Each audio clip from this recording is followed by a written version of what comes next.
Bismillahirrahmanirrahim. Assalamualaikum warahmatullahi wabarakatuh.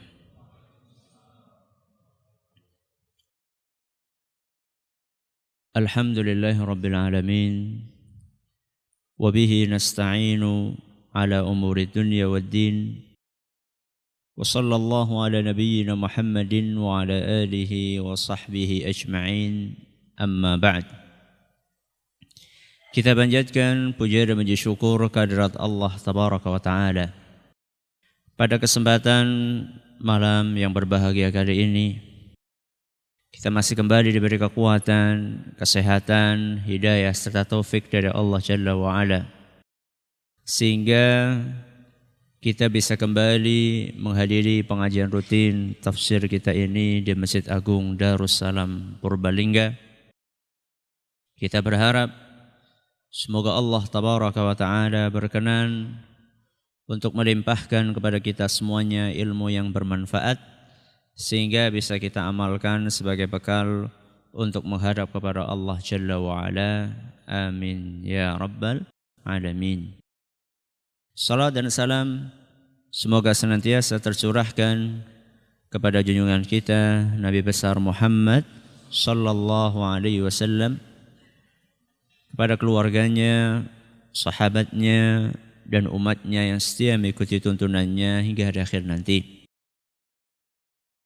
Jamaah sekalian yang kami hormati dan juga segenap pendengar Radio Insani 102.2 FM di Purbalingga dan sekitarnya, para pendengar Radio Roja di Jakarta, di Bandung, di Lampung, di Berau, dimanapun Anda berada, para pendengar Radio Bas FM di Surutigo dan sekitarnya, Radio Al-Hikmah di Banyuwangi dan sekitarnya, juga para pemirsa Yufi TV yang semoga senantiasa dirahmati oleh Allah Azza wa Jalla. Seperti biasanya, sebelum kita memasuki tafsir ayat selanjutnya, kita akan belajar membaca surat At-Tin untuk mengulangi hafalan, sekaligus mungkin ada beberapa yang belum pas bacaannya, dan juga sedikit-sedikit belajar tajwid. Kemarin kita belajar satu hukum tajwid, apa namanya? Mat tabi'i. Mat apa? Tabi'i. Berapa harokat? 2. Nanti kita ambil dikit-dikit. Lama-lama mudah-mudahan kita bisa membaca dengan benar.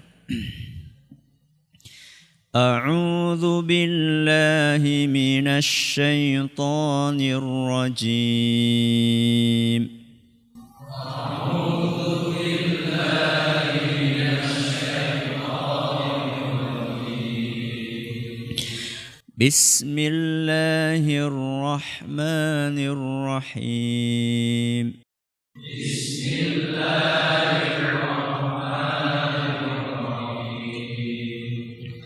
Wat-tini waz-zaitun.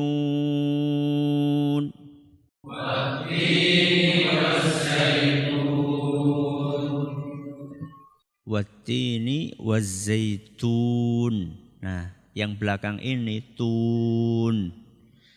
Ini dalam ilmu tajwid namanya mad arid lis-sukun. Mad arid lis-sukun niku nopo? Mad arid lis-sukun niku mad tabi'i, tapi tempatnya di mana? Di belakang, ketutup sama satu huruf lagi.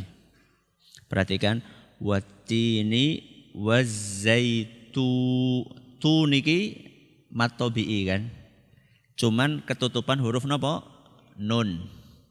Ini namanya mad arid lis-sukun. Mad tabi'i di belakang, tapi ketutupan huruf lain.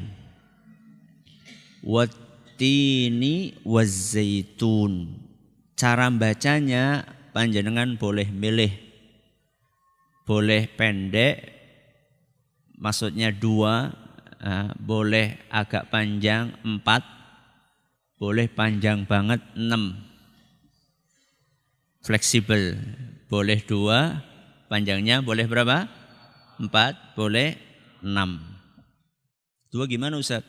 Wattini wazzaitun. Cuma 2. Kalau 4, wattini wazzaitun. Kalau 6, wattini wazzaitun. Mau panjang apa pendek? Panjang. Fleksibel. Cuman kata sebagian ahli tajwid, kalau memang mau pendek ya seragam, pendek semuanya.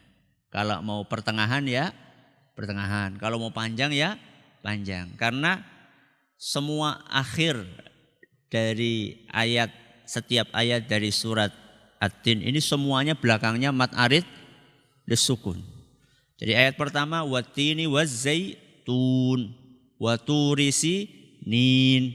Itu semuanya mad arid lisukun. Jadi kalau dari awalnya 2 ya semuanya 2. Kalau dari awalnya 4 ya semuanya 4. Sebaiknya seperti itu. Ya. Wattini wazzaitun. Terus waturi sinin.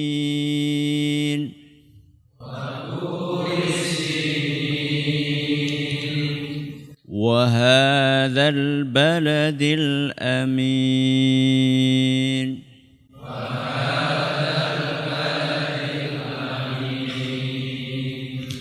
لقد خلقنا الإنسان في أحسن تقويم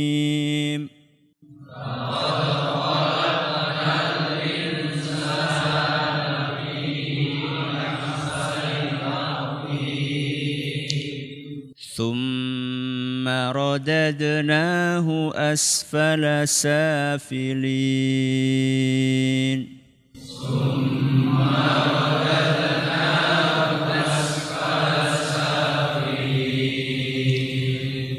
إلا الذين آمنوا وعملوا الصالحات فلهم أجر غير ممنون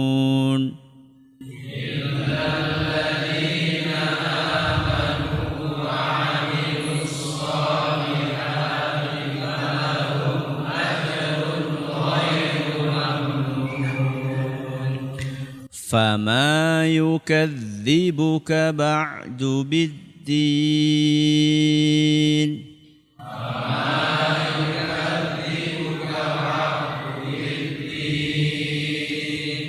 أليس الله بأحكم الحاكمين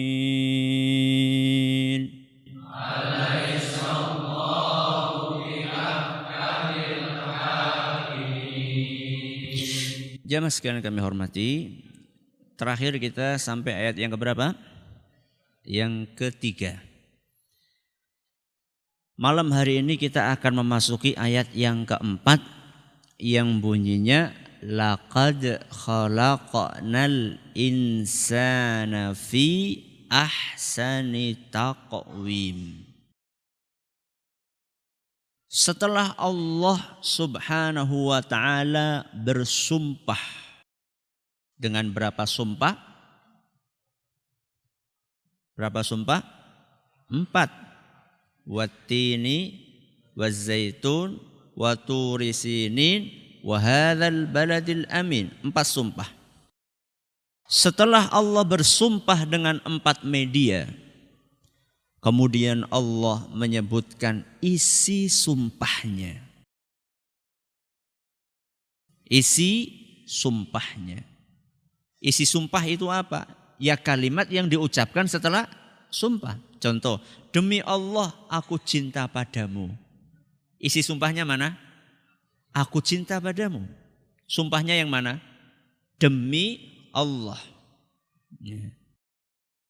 Sebelum kita mengetahui pentingnya isi sumpah ini, saya akan membuat sebuah ilustrasi. Sumpah itu diucapkan seseorang, apa tujuannya? Meyakinkan memastikan, menegaskan. Contoh misalnya, katakanlah ada seseorang, katakanlah si A. Si A ini dituduh mencuri. Si A ini dituduh mencuri. Padahal dia nggak nyuri. Dia sudah katakan kepada yang nuduh itu, saya nggak nyuri. Sudah bolak-balik saya nggak nyuri. Tapi kelihatannya orang yang nuduh ini wajahnya masih ragu. Apa ya iya ya? Nggak ada orang lain kok. Akhirnya si A ini mengeluarkan jurus terakhir. Apa? Sumpah. Demi Allah, saya nggak nyuri. Nah, wong Jawa ya diyakin walakokin. Gue narasumbernya gue. Yang ada demi Allah, saya nggak nyuri. Nah, setelah kata demi Allah ini keluar, maka yang tadi agak ragu mulai reda. Apalagi seandainya si A ini memang sudah terkenal jujur. Reputasi kejujurannya ini sudah dikenal sama orang satu kantor. Si A ini nggak mungkin, dia itu jujur. Wong duit ada di depan dia aja nggak diambil. Nggak mungkin dia itu nyuri. Orangnya sudah jujur. Orang sudah jujur tanpa sumpah akan dipercaya nggak? Dipercaya. Apalagi kalau misalnya sumpahnya sampai berkali-kali. Nah sekarang saya tanya. Yang bersumpah di sini siapa? Allah. Kalau Allah nggak sumpah, kita percaya nggak? 100. Kalau ada 1000%. 1000% kita percaya. Tanpa sumpah pun kita akan percaya. Terus Allah di sini bukan hanya bersumpah, tapi bersumpah berapa kali? 4 kali. Allah itu zat al-haq yang maha benar. Nggak mungkin bohong. Tanpa sumpah kita percaya. Allah akan menyampaikan sesuatu bersumpah dulu dan sumpahnya 4 kali. Berarti ada apa dengan isi sumpahnya ini? Berarti isi sumpahnya ini sesuatu yang sangat penting. Apa isi sumpahnya? Laqad khalaqnal insana fi ahsani taqwim. Isi sumpahnya sungguh aku atau kami yaitu Allah telah menciptakan manusia dalam bentuk yang terbaik. Ini isinya, isi sumpahnya Allah ingin menjelaskan bahwa kalian manusia itu diciptakan oleh Allah bentuknya paling baik. Panjenengan pernah dengar statement ini, kita ini makhluk yang terbaik? Pernah dengar? Pernah apa sering? Panjenengan baca surat At-Tin sering apa enggak? Sering. Kita sering dengar. Akan tetapi banyak dari kita taunya ya global gitu saja. Oh manusia terbaik. Kita ini khalifah. Manusia yang terbaik, makhluk yang terbaik. Ataupun kalau kita tahu, kita sering lupa bahwa kita ini makhluk yang terbaik. Ada sebuah cerita disampaikan oleh seorang ustadz. Ada seorang ibu melahirkan di sebuah rumah sakit. Setelah melalui perjuangan panjang, akhirnya bayi itu lahir. Dokter yang mengurusi lahirnya bayi itu langsung melihat, subhanallah ternyata bayinya sempurna. Tidak ada kekurangan apapun, nggak ada cacatnya. Maka buru-buru dokter itu menyampaikan, memberitahu kepada ibunya, Bu, alhamdulillah bayi ibu ini sempurna, nggak kurang suatu apapun. Matanya lengkap, telinganya lengkap, mulutnya lengkap, semuanya lengkap, sehat. Dan Masya Allah Bu, cantik bayi ibu. Berarti kelaminnya apa? Perempuan. Begitu ibu bayi itu dengar anaknya perempuan, nangis dia. Nangis sedih. Dokter ini kan bingung. Biasanya kan kalau ibu nangisnya bukan nangis terharu, tapi nangis sedih. Aduh waton maning. Loh kenapa Bu? Ini anak saya yang kelima dok, perempuan. Suami saya sebelum lahiran sudah wanti-wanti sama saya. Awas nek anaknya waton maning. Kalau sampai keluar perempuan lagi tak ceraikan kamu. Ya Allah gimana dok? Dokternya gampang. Saya yang nyampaikan kepada suami ibu. Udah. Bayinya tinggal di dalam. Dokter itu nemui suami. Pak alhamdulillah. Anak bapak sudah lahir. Jenis kelaminnya laki-laki. Kata dokternya ngelombo gitu. Jenis kelaminnya laki-laki Pak. Wah bapaknya begitu dengar anaknya laki-laki. Alhamdulillah. Dia langsung sujud syukur. Dia. Setelah sujud syukur, dokter itu ngomong, tapi nopo dok? Mulai dia apa? Tapi apa dok? Tapi anak bapak itu matanya ndak ada. Telinganya nggak ada. Hah. Hidungnya nggak ada, mulutnya nggak ada. Astagfirullah. Terus gimana dong dok? Gimana anak saya seperti itu dok? Bantu dong saya dok, gimana ini? Gimana pak? Kalau anak bapak ini diganti yang sempurna. Telinganya ada, matanya ada, mulutnya ada, hidungnya ada. Tapi perempuan pak gimana? Udah gak apa-apa dok, gak apa-apa perempuan. Tolong anak saya diganti dok. Subhanallah. Kita ini sering lupa bahwa anak kita, diri kita itulah makhluk yang sempurna. Makanya tegas sekali dalam Al-Quran Allah mengatakan laqad khalaqnal insana fi ahsani taqwim. Ahsan itu artinya apa sih? Ahsan itu artinya paling. Yeah. Paling baik, paling indah, paling cantik, paling ganteng, paling bagus. Kalau takwim artinya apa Ustaz? Ada perbedaan pendapat di antara ulama tafsir mengenai makna takwim. Akan tetapi mayoritas ulama salaf mereka menafsirkan takwim itu dengan bentuk fisik. Bentuk fisiknya manusia. Jadi manusia itu diciptakan oleh Allah memiliki bentuk fisik yang paling baik. Paling baik dibandingkan siapa? Makhluk lain itu makhluk bumi apa langit? Bumi apa langit? Bumi dan langit. Menurut sebagian ulama, paling baik di antara makhluk bumi. Menurut sebagian ulama. Yakni lebih baik dibandingkan binatang, lebih baik dibandingkan tetumbuhan, lebih baik dibandingkan gunung, lebih baik dibandingkan jin. Pokoknya makhluk yang ada di bumi. Sebagian ulama yang lain mengatakan enggak. Lebih baik dari seluruh makhluk termasuk makhluk yang di langit. Contohnya bulan. Bulan sama manusia bagus mana? Manusia apa bulan?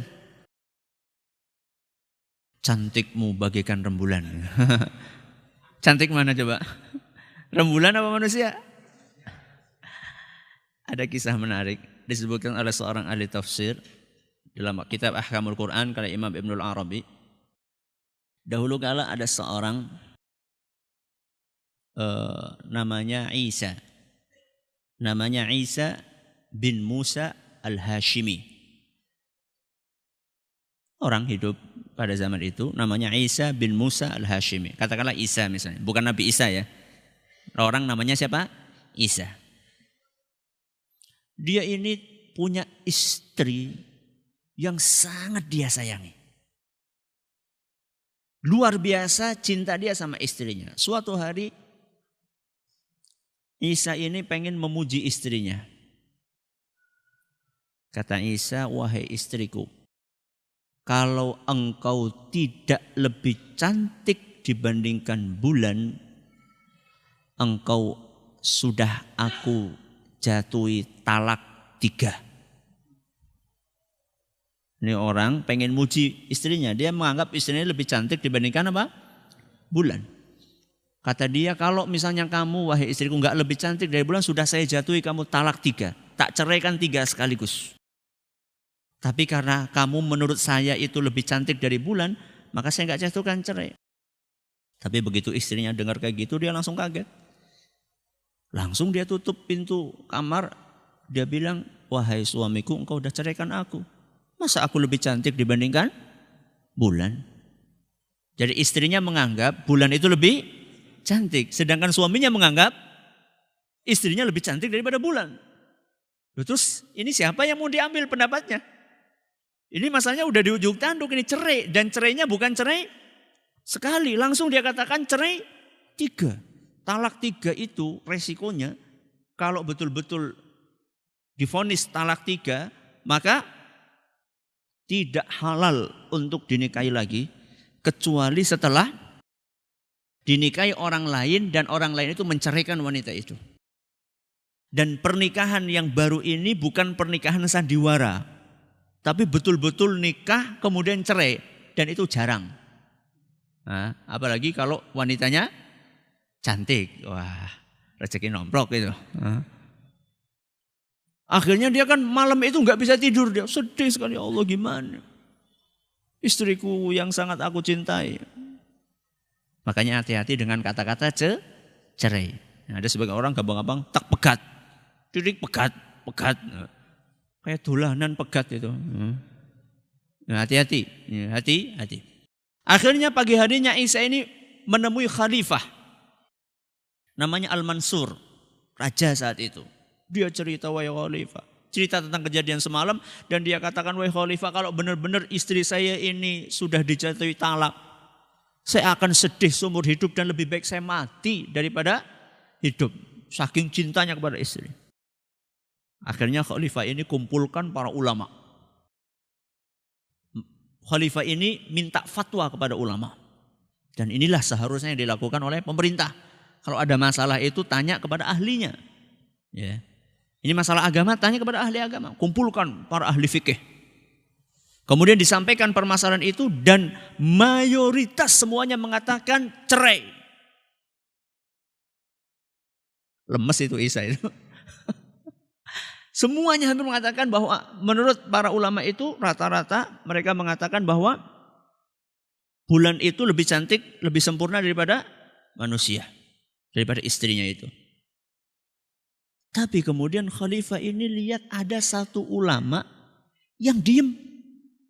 Yang lainnya pada ngomong, dia diem. Muridnya Imam Abu Hanifah. Kemudian dia tanya,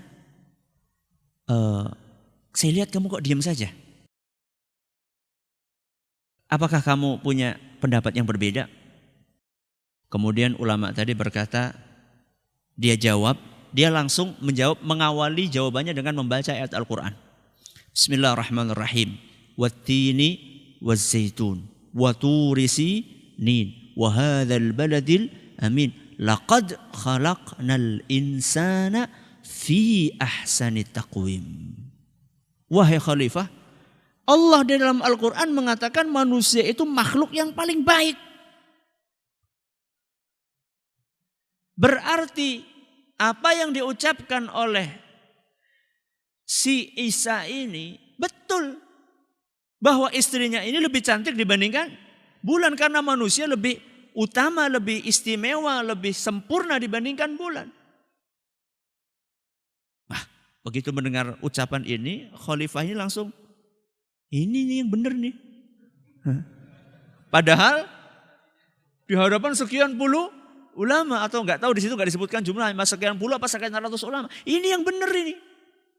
Ya. Kenapa khalifah cenderung kepada pendapatnya ulama yang satu ini? Karena dia pakai dalil, dia bawakan ayat Al-Quran. Dan kalau hukum itu kan harus ada apanya? Landasannya, dasarnya. Oh benar ini, sudah saya putuskan istri kamu nggak jadi cerai. Seneng ya boleh.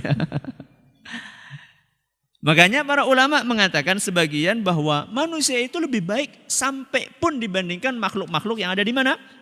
Yang ada di langit. Ya. Maka dari sini kemudian kita perlu untuk mengetahui keindahan tubuh kita. Kadang-kadang kita melihat takjub dengan gunung, kadang-kadang kita takjub dengan awan, kita kadang takjub dengan sunset. Nah, apa sunset? Matahari terbenam, bela-belain berangkat dari sini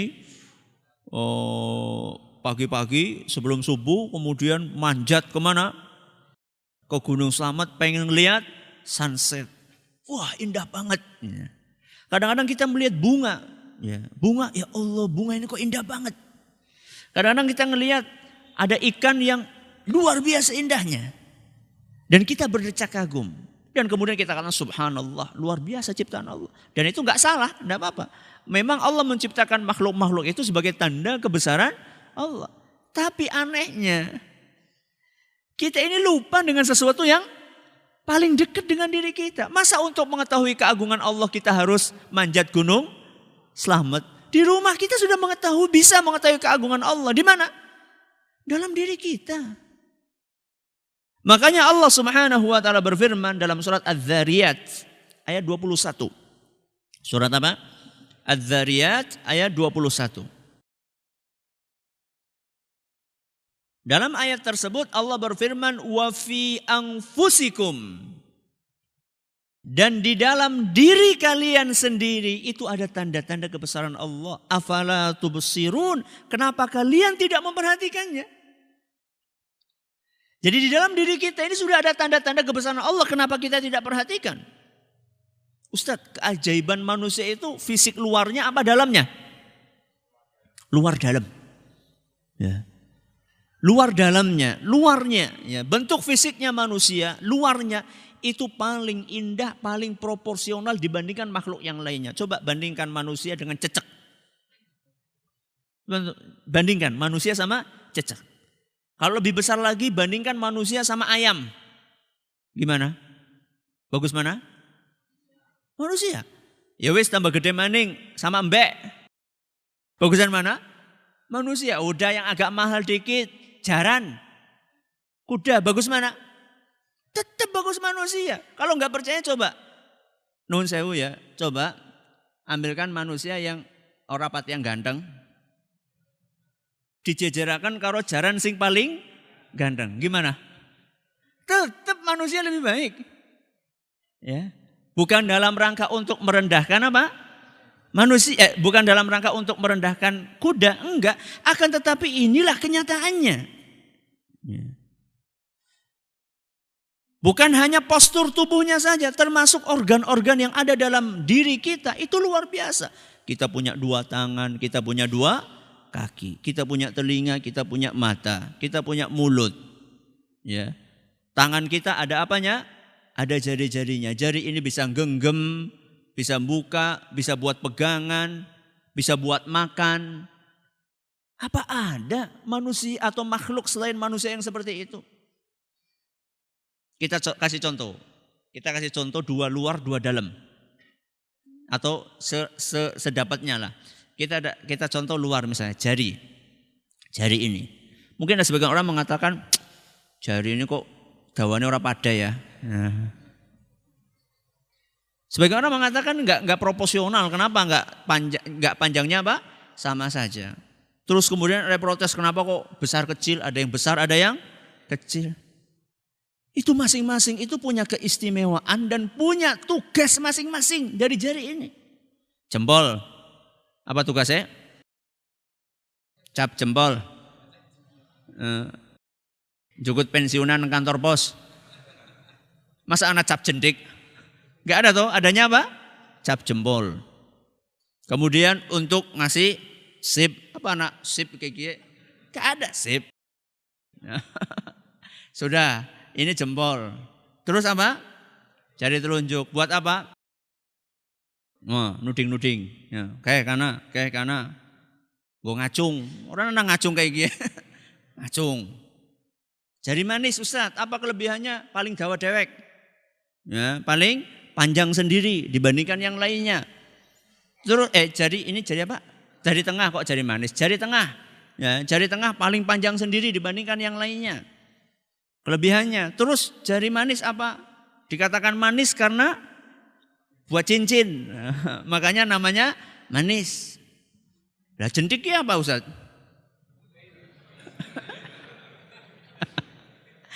Jangan remehkan yang satu ini. Yang satu ini luar biasa untuk menjaga kebersihan. Kebersihan apa? Kebersihan telinga, kebersihan hidung. Coba kalau nggak ada jentik, gimana coba? Gak ada jari kelingking ini gimana kita mau ngupil? Gimana kita mau korek-korek kuping? Ada satu lagi fungsinya, apa lagi? Sing duwe ayam. Apa? Untuk mengetahui ayam itu sudah mau bertelur atau belum. Ini sing orang duwe ayam ora paham ora. Nah, yang gak punya ayam gak paham. Gak mungkin pakai jempol. Subhanallah. Ini baru bicara apa? Jari. Belum kalau kita bicara tentang ini jari yang ada di bawah. Belum kalau kita bicara tentang yang ada di kepala kita. Telinga lah, telinga ini. Subhanallah. Kita belum bicara fungsinya telinga untuk mendengar. Itu jelas itu fungsinya. Tapi kita baru ngelihat penampilan luarnya itu sudah bagus banget telinga itu. Perhatikan ya. Anggota tubuh kita itu ada yang bertulang, ada yang tidak. Yang enggak bertulang contohnya apa? Lidah. Yang bertulang contohnya kaki, garis kaki. Coba lihat, telinga ini Allah tidak bikin seperti lidah yang tanpa tulang. Nek telinga kita nggak ada tulangnya kepriwe? Kewer-kewer kan? Coba perhatikan, kalau ini nggak ada tulangnya nggak bisa berdiri. Kewer-kewer. Tapi oleh Allah supaya berdiri dikasih tulang, tapi tulangnya tulang lunak, nggak seperti tulang kaki. Coba kalau tulang di sini kayak kaki. Apa kesulitannya? Kalau panjenengan sare, kalau panjenengan tidur miring gimana rasanya? Lara loh. Subhanallah. Ini kita bicara telinga. Belum kita bicara mata kita. Indah sekali matanya manusia. Warnanya ada dua, ada hitamnya, ada putihnya. Coba kalau warnanya putih semua atau hitam semua. Itu baru warnanya, belum ukurannya. Sebagian orang loh, mata kok semono jajar kayak bal apa? Bal kasti. Bayangkan. Juga enggak dikasih sama Allah kecil, enggak. Proporsional bentuknya. Belum lagi dilengkapi oleh Allah dengan alis. Kemudian dilengkapi juga dengan bulu mata. Di antara manfaatnya kata para ahli kesehatan untuk menghalangi debu, menghalangi air. Makanya ibu-ibu ya nggak usah dikerik, ya nggak usah dikerik itu alis, ya. Ya mungkin dianggap lebih cantik, tapi kalau misalnya pas lagi kena air medeni bu, orang alisnya. Ya. Kemudian kalaupun ternyata sudah dikasih ini sama Allah, sudah dikasih bulu mata untuk menghalangi debu kotoran. Kalau ternyata ada juga yang masuk, ada nggak yang masuk kadang-kadang? Ada. Itu binatang apa namanya? Sambar mata, mimi apa ya namanya? Binatang sambar mata itu yang kecil itu kalau sore-sore. Itu kalaupun masuk masih ada alat yang memang Allah beri di dalam mata untuk mengeluarkan itu. Apa itu? Air mata. Kedip, kedip, kedip, kedip. Manusia sehari kedipnya berapa kali sih? Sebagian pakar menghitung kita itu dalam sehari kedip 9.000 kali. Sehari. Ya. Ini kita bicara luar, ya, bicara luar. Kalau dalam gimana Ustadz? Masya Allah. Kalau dalam itu ya Allah, kita nggak akan ada habisnya kalau bicara masalah daleman kita. Ya. Kita mulai dari perut kita saja. Kita kasih satu contoh namanya jantung. Jantung ini salah satu organ yang sangat vital di dalam tubuh kita. Dan jantung ini ibarat pompa mesin yang bekerja siang malam gak ada capeknya. Karena fungsi jantung itu adalah untuk memompa oksigen dan nutrisi makanan ke seluruh tubuh lewat darah. Jadi ada nafas, ada makanan masuk, jantung itulah yang mendistribusikan, dipompa. Dan jantung ini rumit dalemannya. Otot-otot yang ada dalam jantung ini bekerja secara otomatis dan sistematis. Jadi selalu bekerja sendiri, nggak usah pakai on, nggak usah pakai off. Nggak seperti kita kalau lampu nyala lupa nggak nyalain mati. Jantung enggak, dia akan terus sendiri. Otomatis dia akan bergerak. Walaupun kadang-kadang jantung ini dipengaruhi oleh kondisi psikologi seseorang. Makanya kadang-kadang kalau kita lagi sedih, sesek. Jadi kondisi psikologis kita itu mempengaruhi. Makanya dari situ sebagian ahli kesehatan mengatakan ke orang-orang yang jantungan, ya, sing sabar, ya. Apa hubungannya? Ya. Yang sabar, yang dekat sama Allah Subhanahu wa taala. Kalau orang dekat sama Allah, segala sesuatunya akan tenang, akan damai, maka jantungnya akan bisa bekerja dengan maksimal. Jadi setiap hari jantung itu terus berdetak. Normalnya ya. Normalnya dalam 1 menit jantung kita ini berdetak 60 sampai 100 kali. Itu per apa? Per menit. Berarti kalau sehari berapa? 100.000 kali. Panjenengan sudah berapa hari hidup di dunia? Setiap hari 100.000. Mesin mana yang kuat seperti itu? Dan ini kalau misalnya jantung yang 100.000 kali mompa, itu kalau misalnya disetarakan dengan air, itu seperti memompa 2.000 galon air. Sedina ngisi galon berapa? 2.000. Coba yang punya mesin UV atau RO, berapa galon sehari? Setiap hari. Ustaz, berarti gue jantungnya gede banget Ustaz ya mesinnya. Ya Allah. Ukuran jantung itu laki-laki sama perempuan beda. Laki-laki lebih besar. Laki-laki itu paling ukuran jantungnya 300 gram. Perempuan 200 gram. Sepira? Segini. 3 on. Setiap hari bekerja 100.000 kali. Sampai kapan Ustadz? Sampai jantung itu berhenti. Kalau sudah berhenti berarti mati. Selesai sudah. Ini baru bicara jantung. Itu dalam perut kita. Di perut kita enggak cuma jantung. Di perut kita ada liver. Ada apa lagi? Ada paru-paru. Ada ginjal. Ada usus. Usus besar, ada usus kecil. Belum yang lain-lainnya. Wa fi anfusikum afala tubsirun. Betul kata Allah Subhanahu wa taala. Di dalam diri kalian itu ada tanda-tanda keagungan Allah. Kenapa kalian tidak memperhatikannya?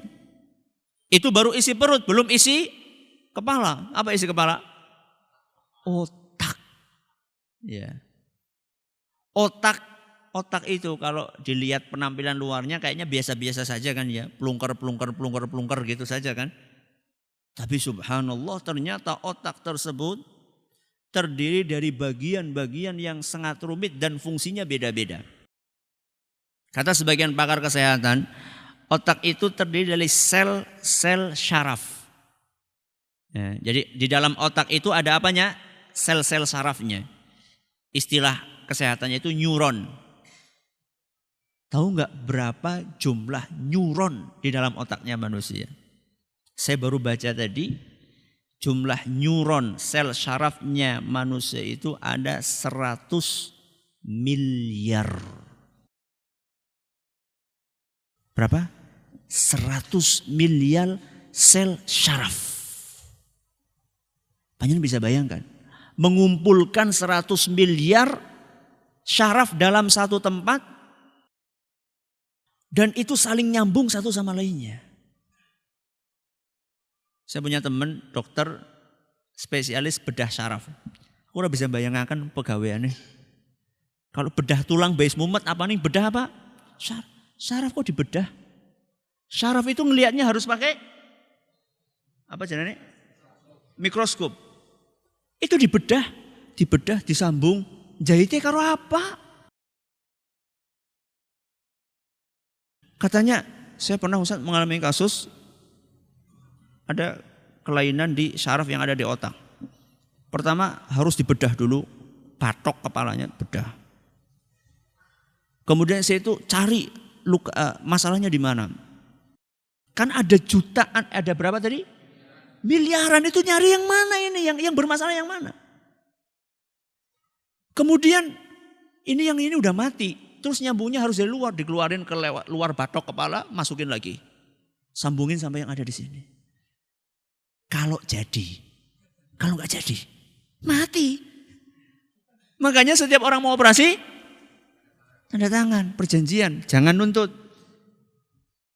Kadang-kadang sampai 10 jam bedah. Kadang-kadang karena capek kan, itu kan capek bukan cuma capek fisik, capek pikiran. Kalau gagal gimana? Kadang-kadang capek, udah dibuka itu jagung disit, ngopi disit.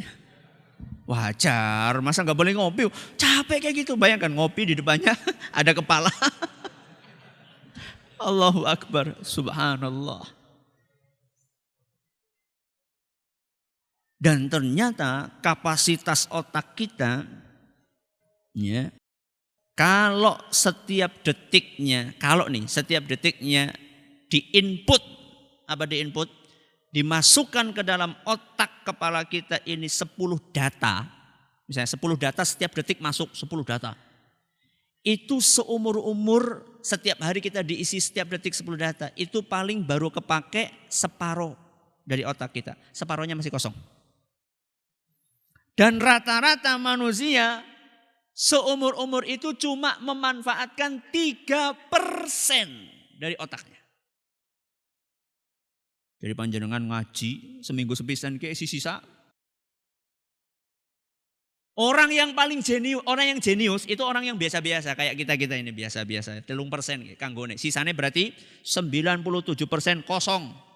Orang kanggo dalam tanda kutip. Orang yang jenius pol-pole 4%. Coba canggih mana? Otak apa komputer? Komputer yang paling canggih kalah sama otak. RAM-nya otak itu berapa juta gigabyte. Allahu Akbar, wa fi anfusikum afala tubsirun. Di dalam diri kalian ada tanda-tanda kekuasaan Allah. Kenapa kalian tidak memikirkannya? Ya. Dan dengan otak ini kita bisa mengalahkan banyak makhluk. Dengan otak ini kita bisa bisa terbang lebih tinggi dari burung dengan pesawat. Otak. Kita bisa lari lebih cepat dibandingkan apa yang paling cepat? Cheetah. Lebih cepat dengan apa? Ferrari. Otak. Kita bisa mengangkat lebih berat dibandingkan barang yang diangkat oleh gajah Afrika dengan apa? Keren. Ya. Apa coba? Otak. Wa fi anfusikum afala tubsirun. Ya. Makanya betul-betul laqad khalaqnal insana fi ahsani taqwim. Sampai di sini pengajian kita, dan sebelum kita tutup saya memohon keikhlasan jamaah sekalian untuk mendoakan, ya.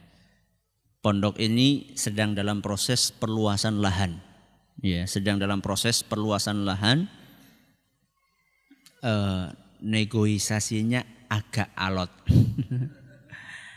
Ya, saya mohon keikhlasannya agar lancar, ya, agar bisa lancar negosiasinya, hasilnya, harganya bisa cocok, kemudian juga bisa dimudahkan oleh Allah Subhanahu wa taala, dan juga bisa diberkahi oleh Allah Subhanahu wa taala.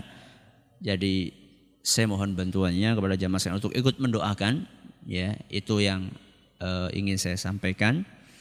Ya masing-masing monggo berdoa masing-masing, mudah-mudahan diberkahi Allah, dimudahkan Allah, dibuka hatinya orang-orang yang memang sedang kita butuhkan lahannya, semoga dibuka oleh Allah Subhanahu wa taala hatinya. Dan satu orang mungkin saya nggak tahu, barangkali dari sekian ratus atau ribu yang hadir atau dari para pendengar, saya nggak tahu doanya siapa yang dikabulkan. Mungkin saya udah berdoa lama tapi gak dikabul-kabulkan. Panjenengan mungkin doa sekali langsung dikabulkan. Jadi kita sama-sama untuk berdoa kepada Allah agar sekali lagi dimudahkan oleh Allah Azza wa Jalla, kemudian diberkahi oleh Allah Subhanahu wa taala. Allahumma amin. Nuwun sewu, nanti pada Isya belum lagi ada tanya jawab karena kondisi kesehatan. Semoga Allah Subhanahu wa taala menerima amal saleh kita semuanya. Terima kasih atas perhatiannya. Mohon maaf atas segala kurangnya. Kita tutup dengan membaca subhanakallahumma wa bihamdika asyhadu an la ilaha illa anta astaghfiruka wa atubu ilaik. Assalamualaikum warahmatullahi wabarakatuh. Jangan lupa untuk subscribe dan share bila kajian ini dirasa bermanfaat.